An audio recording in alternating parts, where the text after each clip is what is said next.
Welcome everybody to Stackz Gaming. This is Larry. We're gonna do an Unchained deck. I had this sitting around because I was initially playing it when the Link format came out a long time ago at this point.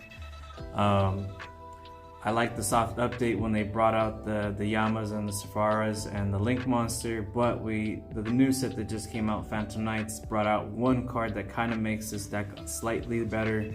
So if they do slow down our board, we can still extend. And that's kind of like, it's a one of in this deck, so I didn't have room to put more, but we'll get into the deck profile. Most people already know what this does. So basically our twin Unchained right here, basically he allows you from hand to destroy a set card and to special summon himself and just go into extenders. If he's destroyed, it allows you to special summon from your deck another monster. Pretty self-explanatory. I think at this point in the meta he was doing really well.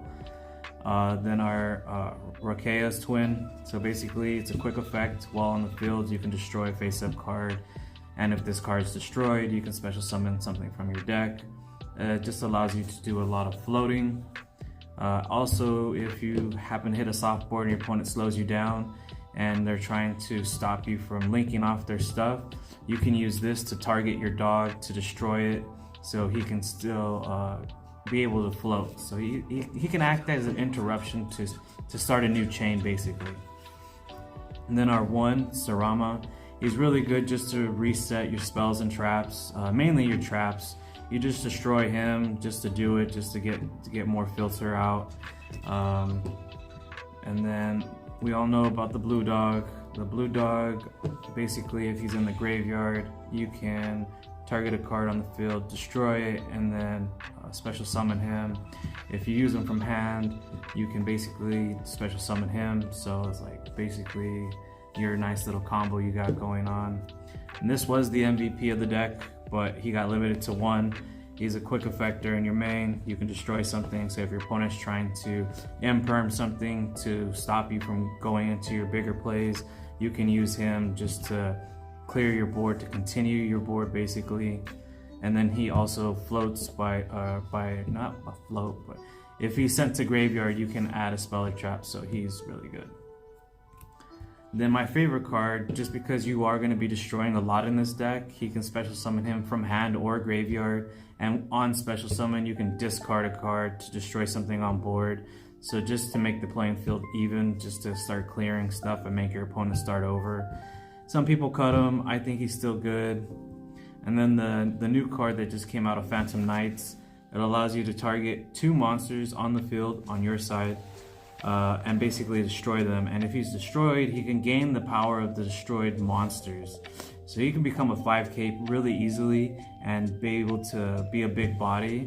You go into combat, you do the damage, and because he's a level 6, he'll work with your other dogs just to go into your DDD. So it allows you to put down damage and then set up a negate following turn, which I think most people are not really seeing right now. And then the standard the standard tour guide from the underworld, basically on summon you can bring out a fiend card, and you're going to bring out your rhino, because when he's sent to graveyard you can add a fiend, so he's just an extender. Even though it says it negates the effects, when it's sent to graveyard it's considered a cost and you can still get his ability. Most people were not sure about that, but after a lot of gameplay, it's just, you're always going to get it.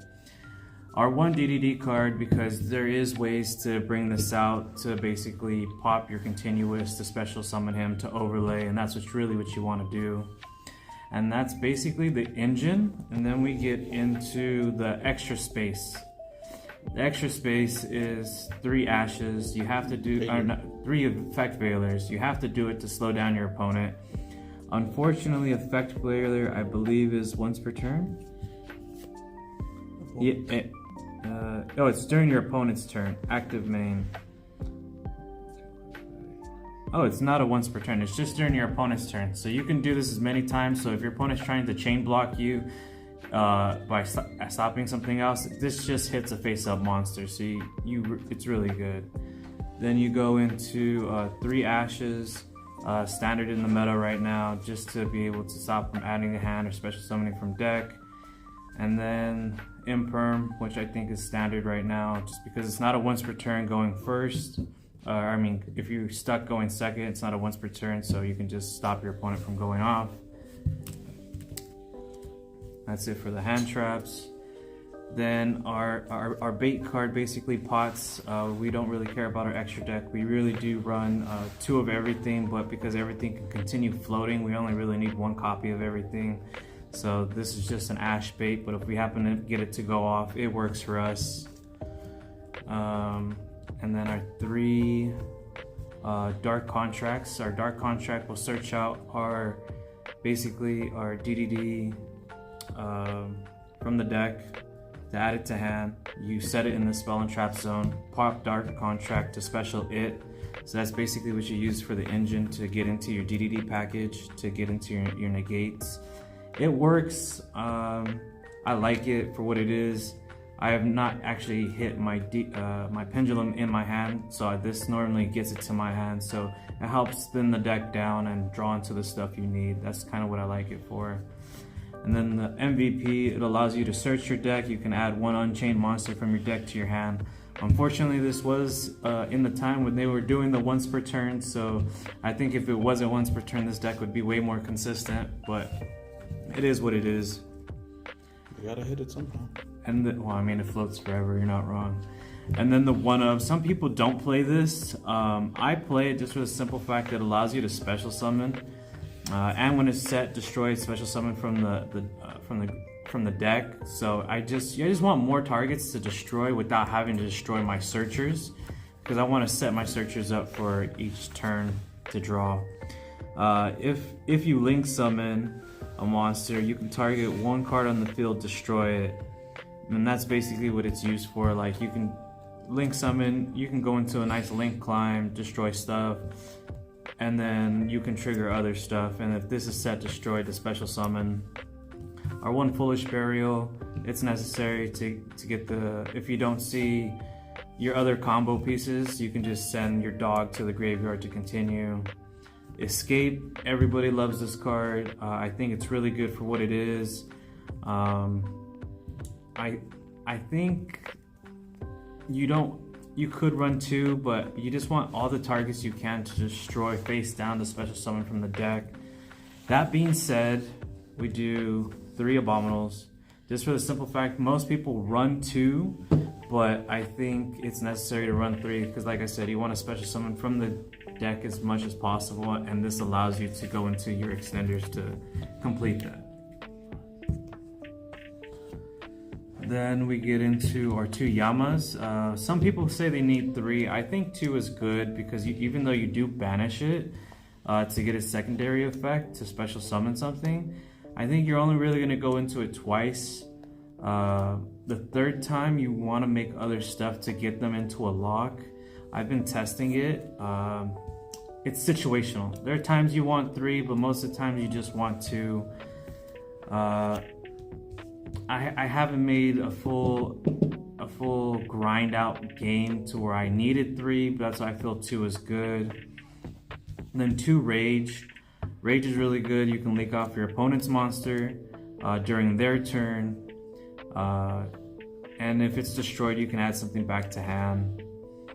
Then we do our Abominals, basically, or no, Anguish. We do our Anguish. During your turn, you can basically link off one of your opponent's monsters, and if he's destroyed, you can add an Unchained card from your deck to your hand. Then we do Abomination. Abomination is MVP because on summon he can destroy something, and then at the end of each turn, your opponent's and your turn, he can destroy something. So he's really good to get out there.